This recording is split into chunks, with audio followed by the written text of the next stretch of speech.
আজকের এই ঈদের দিনে এখানে এসে সুন্নত তরিকা অনুযায়ী জামাতবদ্ধভাবে সালাত আদায় করার তৌফিক দান করেছেন। এই জন্য সে রব্বুল আলামিনের দরবারে বিশেষ করে শুকরিয়া জানাই আলহামদুলিল্লাহ। আরো শুকরিয়া জানাই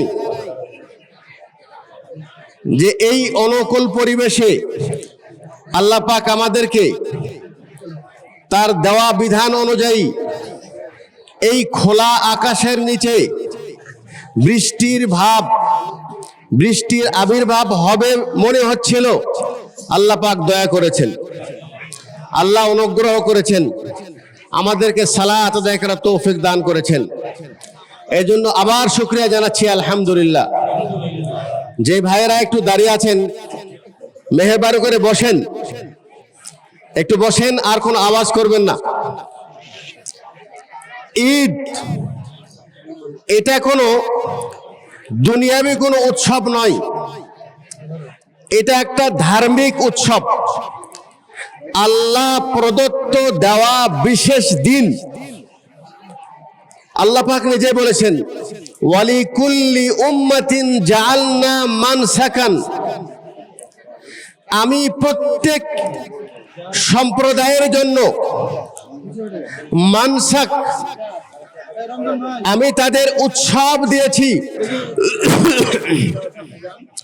যেই উৎসবে তারা আল্লাহর নৈকট্য লাভের জন্য তারা নিজের পশু তারা জবাই করে থাকেন। আল্লাহ নবী সাল্লাল্লাহু আলাইহি ওয়াসাল্লাম তিনি যখন মদিনায় আগমন করলেন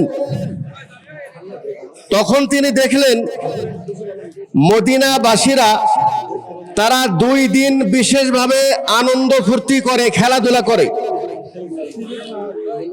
আল্লাহ রাসূল সাল্লাল্লাহু আলাইহি ওয়াসাল্লাম মদিনাবাসীদেরকে জিজ্ঞেস করলেন, মা হাযানিল ইয়াওমান, এই 2 দিন কিসের দিন? বলছেন, কুন্না নালআবু ফিল জাহিলিয়া, আমরা আইয়ামে জাহিলিয়াত থেকে বিশেষ 2টা দিন আমরা খেলাধুলা আনন্দ ফুর্তি করতাম। আল্লাহ নবী সাল্লাল্লাহু আলাইহি ওয়াসাল্লাম বললেন, ক্বাদ আবদালা লাকুমা খায়রাম মিনহুমা, আল্লাহ তাআলা তোমাদেরকে ওই 2 দিনের পরিবর্তে 2টি দিন দিয়েছেন, ঈদুল ফিতরি ওয়া ঈদুল আজহা। একটি হলো ঈদুল ফিতর আর আরেকটি হলো ঈদুল আজহা। আমরা জানতে পারলাম এই ঈদ আল্লাহ প্রদত্ত দেওয়া একটি বিশেষ দিন। দীর্ঘ একটি মাস যারা রমজানের সিয়াম পালন করেছেন, রাত্রিতে কিয়াম করেছেন, আল্লাহ পাক তাদের সম্পর্কে বলছেন, ওয়ালি তুকমিলুল ইদ্দা, তোমরা রমজান মাস পুরাটাই ইবাদতের মাধ্যমে পরিপূর্ণ করো। ওয়ালি তুকাব্বিরুল্লাহ, আর যখনই ঈদের চাঁদ শুরু হবে তাকবীর দেওয়া শুরু করো, আল্লাহু আকবার, আল্লাহু আকবার, লা ইলাহা ইল্লাল্লাহ, আল্লাহু আকবার, আল্লাহু আকবার, ওয়ালিল্লাহিল হামদ। বলছেন আল্লাহর তাকবীর বর্ণনা করো, আল্লাহর বরত্ব বর্ণনা করো। ঈদের চাঁদ ওঠা থেকে নিয়ে একেবারে ইমাম সাহেব ঈদগাহে আসা পর্যন্ত তাকবীর, আল্লাহর বরত্ব। আল্লাহ সবচেয়ে বড়, যে আল্লাহ আমাদেরকে তৌফিক দিয়েছেন। ওয়ালি তুকাব্বিরুল্লাহ আলা মা হাদাকুম, আল্লাহর বরত্ব এই জন্য বর্ণনা করো যে আল্লাহ তোমাদেরকে এই দীর্ঘ একটি মাস তার ইবাদত করার সুযোগ দিয়েছে, আল্লাহ তোমাদেরকে হেদায়েত দিয়েছে, এই জন্য তোমরা আল্লাহর শুকরিয়া আদায় করো। ওয়ালা আল্লাকুম তাশকুরুন, আল্লাহ বলছেন আমি এই দিন এই জন্য দিয়েছি যেন তোমরা আল্লাহর শুকরিয়া আদায় করো। সম্মানিত দিনী ভাই, এই ঈদের দিন শুধু এই জন্য না যে ঈদগাহে আসলাম, সালাত পড়লাম, চলে গেলাম। এই ঈদ মূলত এখানে আমাদের অনেক কিছু চাওয়া আছে, অনেক কিছু শিক্ষণীয় বিষয় আছে। চাওয়াটা কি? চাওয়াটা হলে এই, ইমাম সাহেব ঈদের খুতবার ভিতরে আল্লাহর কাছে চাইবে, আয় আল্লাহ, আমরা দীর্ঘ একটি মাস সিয়াম কিয়ামের মাধ্যমে তোমার সন্তুষ্টি অর্জন করেছি, আল্লাহর প্রদত্ত বিধান অনুযায়ী আল্লাহর পুরস্কার আমরা চাইব। তাহলে এই ঈদ মূলত তাদের জন্য নয় যারা রমজান মাসকে কদর করেন নাই, সিয়াম পালন করেন নাই, তাদের জন্য ঈদ নয়। আর ঈদের অর্থ এটা নয়। আমরা বলি ঈদ মানে আনন্দ, যা ঈদ মানে আনন্দ, এটা শাব্দিক অর্থ নয়। ঈদ মানে হলো এই যেই জিনিসটি বারবার ঘুরে আমাদের মাঝে আসে, আলাদা একটি আনন্দ অনুভূতি নিয়ে আসে, এটার নাম হলো ঈদ। ঈদ যেহেতু আল্লাহ প্রদত্ত দেওয়া একটি বিধান, অতএব এই ঈদটি আমরা কিভাবে উদযাপন করব, এটার বিধানও আল্লাহ সুবহানাহু ওয়া তাআলা আমাদেরকে দিয়েছেন। আল্লাহ নবী সাল্লাল্লাহু আলাইহি সাল্লাম ঈদের দিনে তিনি ভালো কাপড় পরে আসতেন, আসার পূর্বে তিনি খেজুর খেয়ে আসতেন, বেজোর খেজুর খেতেন। ঈদের দিনে নিজে ভালো খেতেন, অন্যদেরকে খাওয়াতেন। যাকাতুল ফিতর ঈদের আগেই দিতে বলেছে, যেন ঈদের দিনে কোনো মুসলমান কোনো গরিব কারো কাছে হাত না পাততে হয়। এটা হলো ঈদের শিক্ষা। এই ঈদ শুধু এটা নয়, ঈদের দিনে আমার ইচ্ছা অনুযায়ী আমার যে পোশাক হবে, এই পোশাকটাও ভালো পোশাক পরবেন, নতুন পোশাক পরেন সমস্যা নেই, কিন্তু আমার পোশাকটাও শরীয়তের দেওয়া বিধান অনুযায়ী হতে হবে। অন্যথায় এই ঈদের খুশি আমাদের জন্য উল্টা হয়ে যাবে। ঈদের দিন আমরা এমন কোনো কর্ম করব না যেই কর্ম আমাদের পূর্বের ইবাদতকে নষ্ট করে দিবে। আল্লাহ তাআলা বলছেন, ওয়ালা তাকুনু কাল্লাতি নাকাতাত গজলাহা মিন বাদি কুওয়াতিন আনকাসা। তোমরা ওই নারীর মতো হইও না যে হাত দিয়ে একটা জিনিস তৈরি করে এরপরে সেটা তৈরি করার পর আবার নষ্ট করে দেয়। আমরা জানি আল্লাহ আমাদেরকে রমজান মাসে সিয়াম দিয়েছিলেন লাআল্লাকুম তাত্তাকুন, যেন আমরা পরহেজগার হই। এই পরহেজগারকে হতে পেরেছি? আরবি একজন কবি বলেছেন, লাইসাল ঈদু লিমান লাবিসাল জাদিদ। ওই ঈদ ওটা নয় যে সাদা নতুন কাপড় পরেছেন, এটার নাম ঈদ নয়। আল ঈদু লিমান তাআতুহু তাজিদ। ঈদ আসলে তো ওই ব্যক্তির জন্য যেই ব্যক্তি রমজানের চাইতে এখন আরো বেশি ইবাদতে নিজেকে বেশি ব্যস্ত রাখবে। ঈদ লিমান খাফা মাকামাল ওয়াঈদ। ঈদ তো ওই ব্যক্তির জন্য যেই ব্যক্তি তার বাকি জীবনটা আল্লাহর ভয় করে চলবে। সম্মানিত দিনী ভাই, আজকে ঈদে বৃষ্টি হওয়ার কিছুটা সম্ভাবনা ছিল। আমাদের কিছু ভাই বলছিল, আমি শুনছিলাম যে সামিয়ানের ব্যবস্থা করো না কেন? না, সামিয়ানের ব্যবস্থা করা হবে না। কেন করা হবে না? আল্লাহ নবী সাল্লাল্লাহু আলাইহি সাল্লাম তিনি মসজিদে নববীর ঈদের সালাত না পড়ে খোলা আকাশের নিচে তিনি পড়েছিলেন। এখনো সৌদি আরবে বা সারা বিশ্বে আমরা যেখানে দেখেছি ঈদের সালাত উন্মুক্ত ভাবে হয়, বাহিরেই হয়। আমি একদিন আগে আসলাম সৌদি আরব থেকে। তো যদি বৃষ্টি হয় তাহলে মসজিদে সালাত আদায় করবে, কিন্তু খোলা আকাশের নিচে সামিয়ানা টানিয়ে সালাত আদায় করলে আসল যে সালাতের আসল উদ্দেশ্য এটা আর অর্জন হয় না। খোলা আকাশের নিচে আমরা সব মুসলমান পুরুষ নারী একত্রিত হয়েছি। এখানে ধনী গরিবের কোনো ভেদাভেদ নেই, রং কে কত সম্মান অসম্মানের সমস্ত, ইন্নামাল মুমিনুনা ইখওয়া, সমস্ত মুসলমান আমরা এক ভাই, মুসলিম ভাই, এক কাতারে সারিবদ্ধ হয়েছি।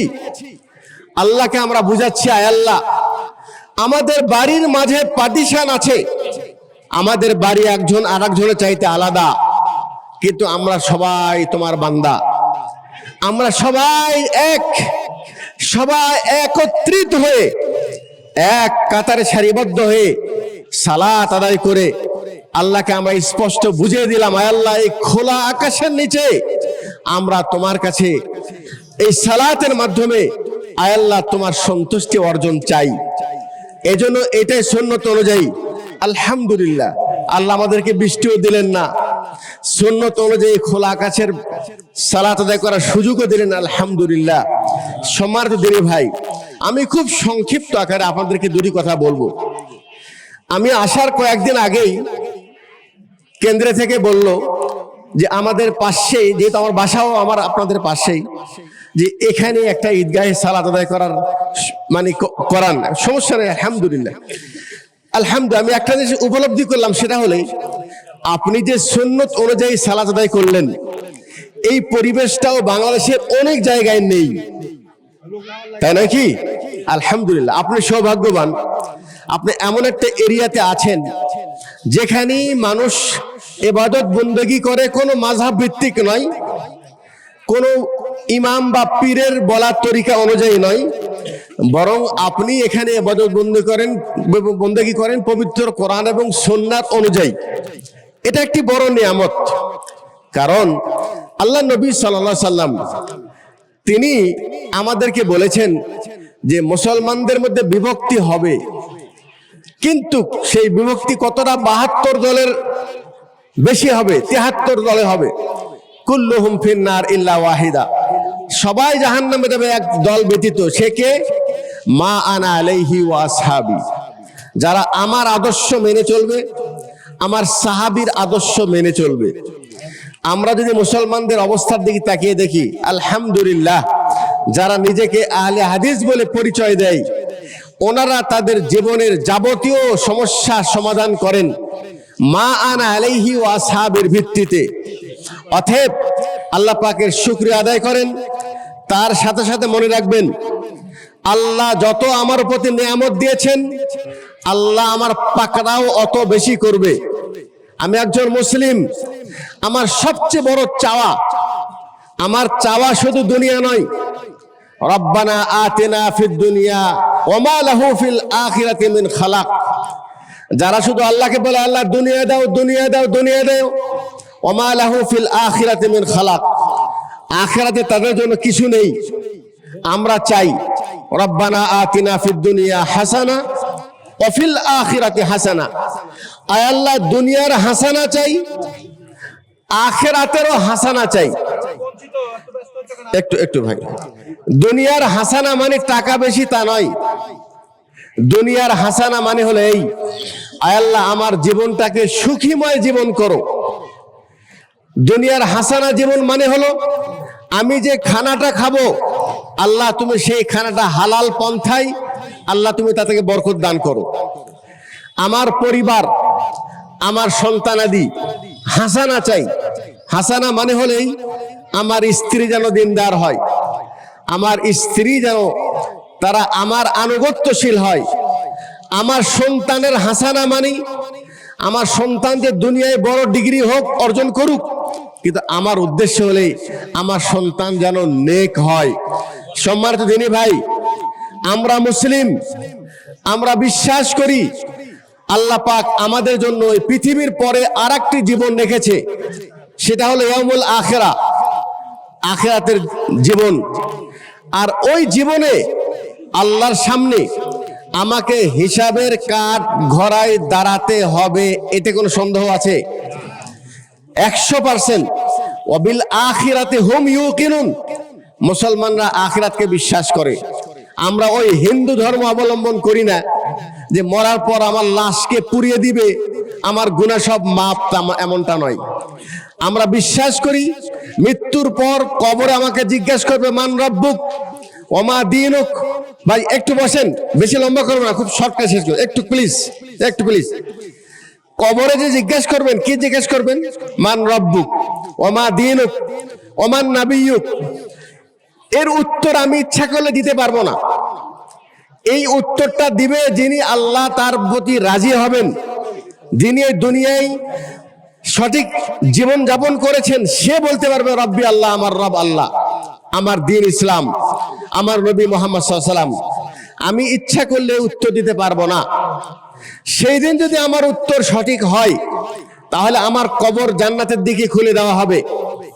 আর সেই দিন যদি আমার আমল ভালো না হয় তাহলে বলবেন হায় হায় লা আদরি, জানি না, উত্তর আমি জানি না। তখন থেকে জাহান্নামের পথ আল্লাহ পাক খুলে দিবেন। জান্নাত বললাম, জাহান্নাম বললাম, বলা সহজ কিন্তু বিষয়টা অত্যন্ত কঠিন। এজন্য একজন মুসলিম হিসাবে এই দুনিয়ার আমার সবচেয়ে বড় চাওয়া, মৃত্যুর পর যেন আল্লাহ আমাদের প্রতি রাজি হয়ে জান্নাত দান করেন। জান্নাত আমার চেহারা দেখে দিবেন না, জান্নাত দেখবেন দিবেন। আল্লাহ বলছেন ইন্নাল্লাহা লা ইয়ানজুরু ইলা সুওয়ারিকুম, তোমার চেহারা দেখবে না, তোমার শরীর দেখবে না, দেখবে তোমার অন্তর। ওয়ালাকি ইয়ানজুরু ইলা আমাল, তোমার আমলের দিকে দেখবেন। একজন মুসলিম হিসাবে জান্নাতে যাওয়ার সবচেয়ে বড় তার জন্য হাতিয়ার সে তাওহীদ। তাওহীদ মানে হলো এই, সে আল্লাহকে এক রব বলে বিশ্বাস করে, যাবতীয় ইবাদত আল্লাহর জন্য করে।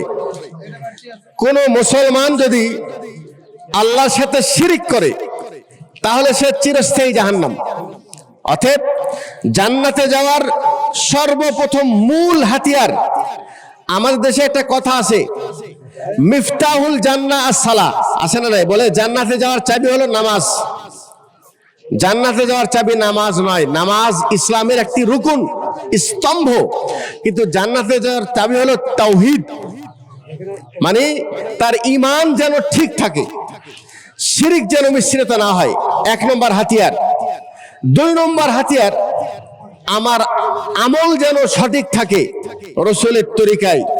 মনে রাখবেন, আল্লাহ আমাকে বলছেন কু আনফুসাকুম ওয়া আহলিকুম নারা, তুমি নিজেকে জাহান্নাম থেকে বাঁচাও, নিজের পরিবারকেও জাহান্নাম থেকে বাঁচাও। আচ্ছা একটু ভাই, নিজের পরিবারকে জাহান্নাম থেকে বাঁচানোর অর্থ হলো এই, আমি যদি আমার পরিবারকে সঠিকভাবে লালন পালন করি তাহলে এটা আমি আমার দায়িত্ব পালন করলাম। সঠিকভাবে লালন পালনের উদ্দেশ্য কি? উদ্দেশ্য হলো এই, আমার স্ত্রী, আমার সন্তানাদি, তাদের মধ্যে কতটুকু দিন স্থাপনের চেষ্টা করেছি আল্লাহ আমাকে জিজ্ঞাসা করবে।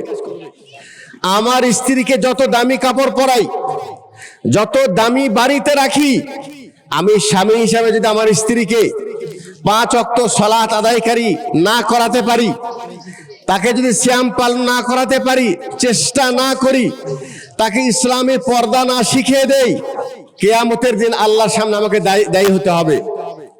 আমার সন্তান আমার জন্য, আল্লাহ বলছেন ইন্নামা আমওয়ালুকুম ওয়া আওলাদুকুম ফিতনা, তোমার সন্তান তোমার জন্য ফিতনা, পরীক্ষা স্বরূপ, তোমার মালও তোমার জন্য পরীক্ষা স্বরূপ।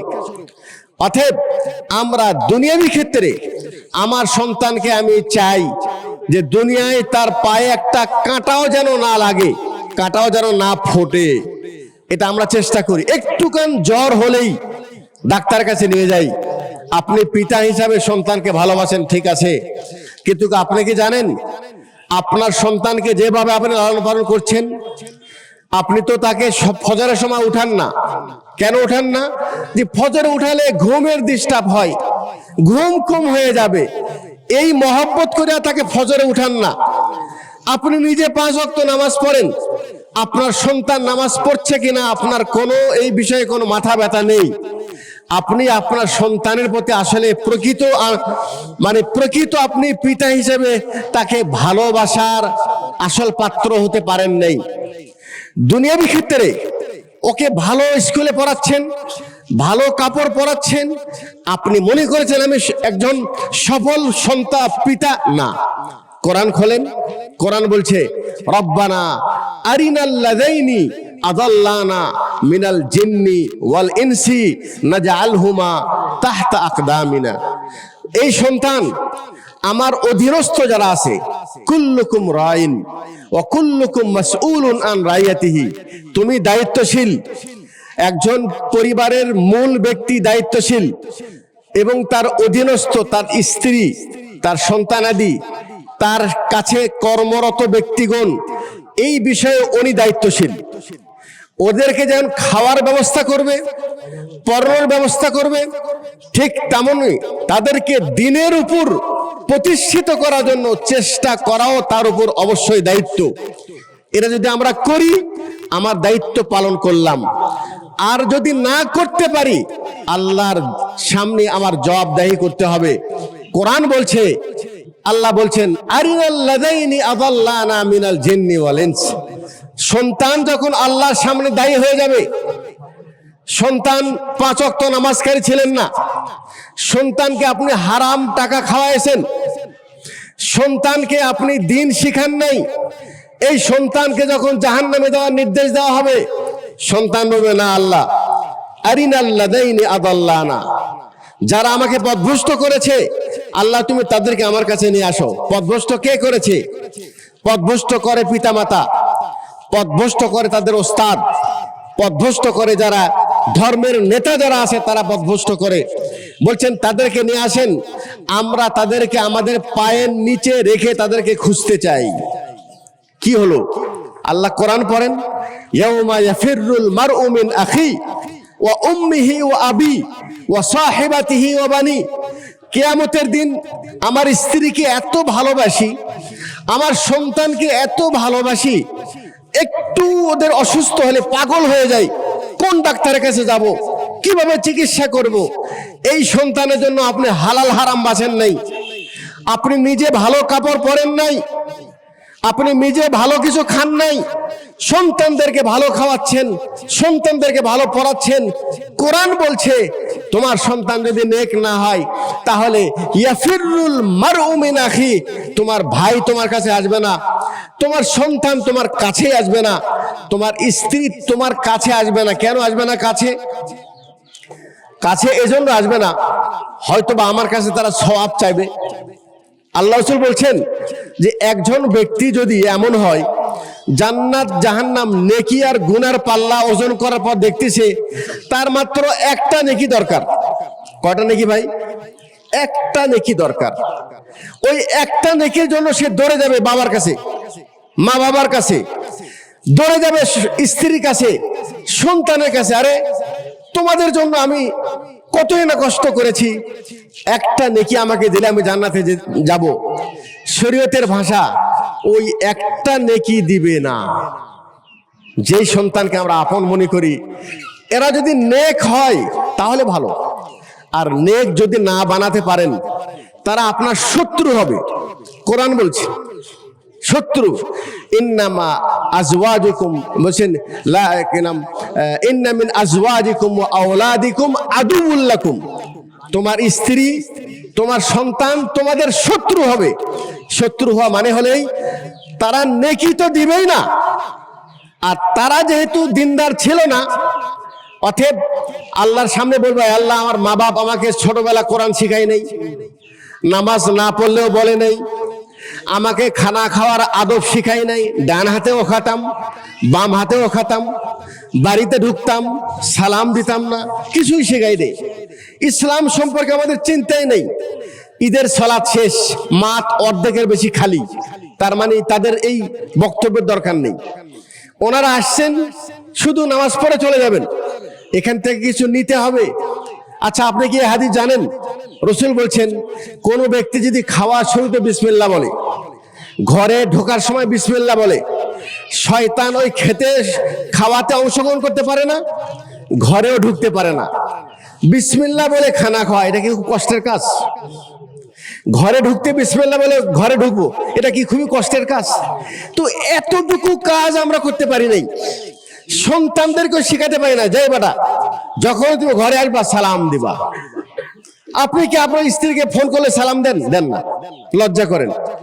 সন্তানদেরকে সালাম দেন? দেন না, লজ্জা করেন। আপনি কি জানেন যে এর মধ্যে কত নেকি আছে? আপনি যদি আপনার সন্তানকে ফোন দিয়ে বলেন আসসালামু আলাইকুম ওয়া রাহমাতুল্লাহ, আপনি কি জানেন এটার অর্থ কি? তার মানে আপনি সন্তানের জন্য বলছেন যে তোমার প্রতি আল্লাহর পক্ষ থেকে শান্তি এবং রহমত বর্ষণ হোক। আপনি পিতা সন্তানকে সালাম দিয়ে বললেন আসসালামু আলাইকুম, এর অর্থ হলে তোমার প্রতি আল্লাহর পক্ষ থেকে শান্তি এবং রহমত বর্ষণ হোক। আর একটা হাদিস শোনেন, সন্তান যখন পিতামাতার জন্য দোয়া করে মাঝখানে কোনো পার্টিশন নেই। সালাসাতু মুস্তাজাবুদ দাওয়াত, 3 শ্রেণীর মানুষের দোয়া ডাইরেক্ট কবুল।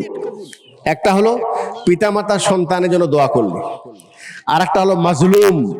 মনে রাখবেন কখনোই কারো প্রতি জুলুম করবেন না। মাজলুম সবসময় দুর্বল হয়, আর জালেম হয় শক্তিশালী, শক্তি প্রয়োগ করে। সে মনে করে আমি খুব শক্তিশালী। আল্লাহু আকবার। বলছেন দাওয়াতুল মাজলুম, মাজলুম হাত তুলে দোয়া করা দরকার নেই।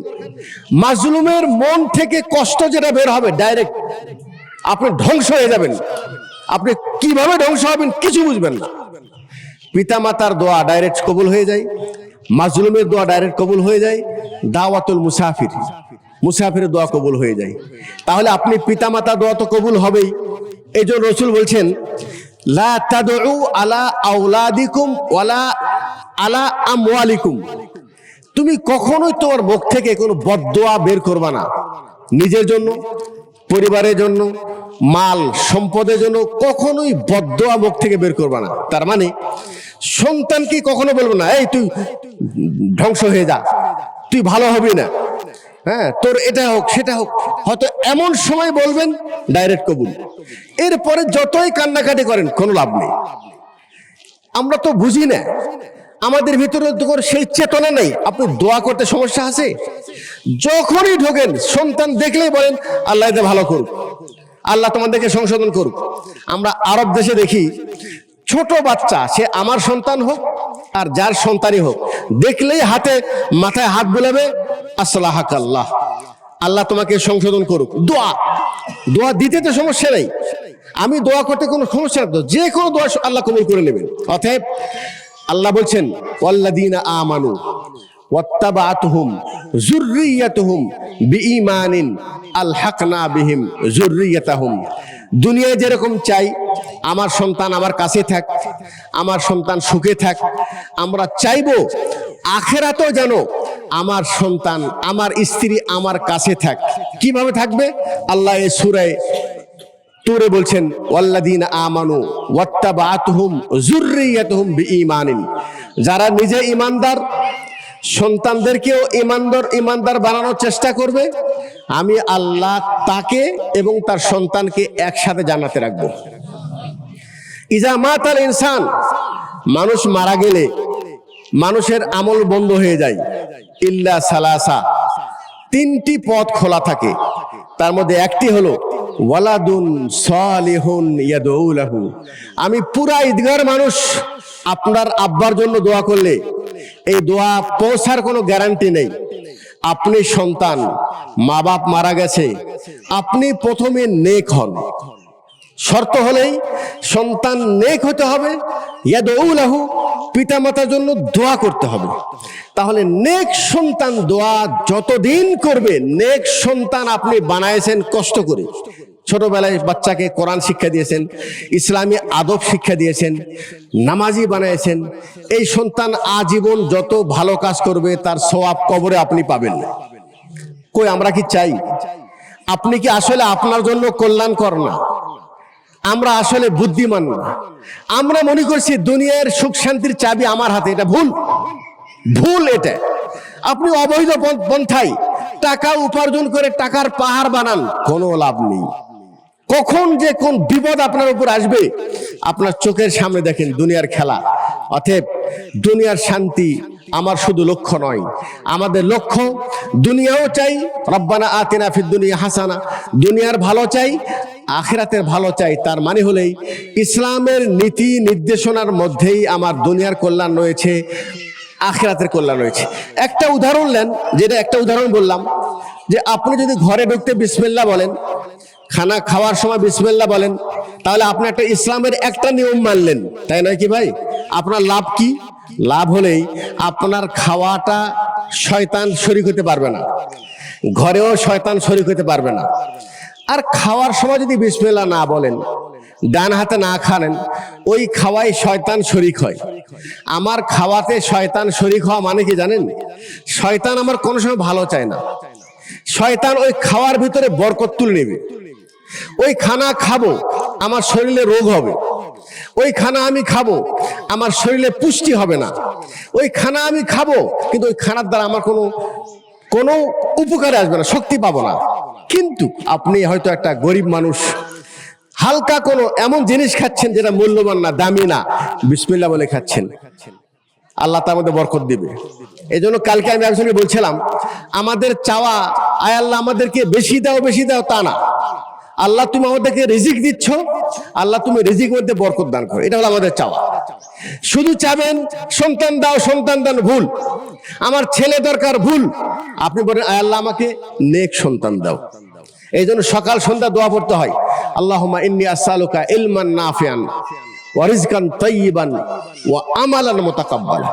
আয় আল্লাহ আমরা তোমার কাছে চাই উপকারী ইলম, পবিত্র রিজিক এবং এমন আমল যে আমল আল্লাহ কবুল করবে।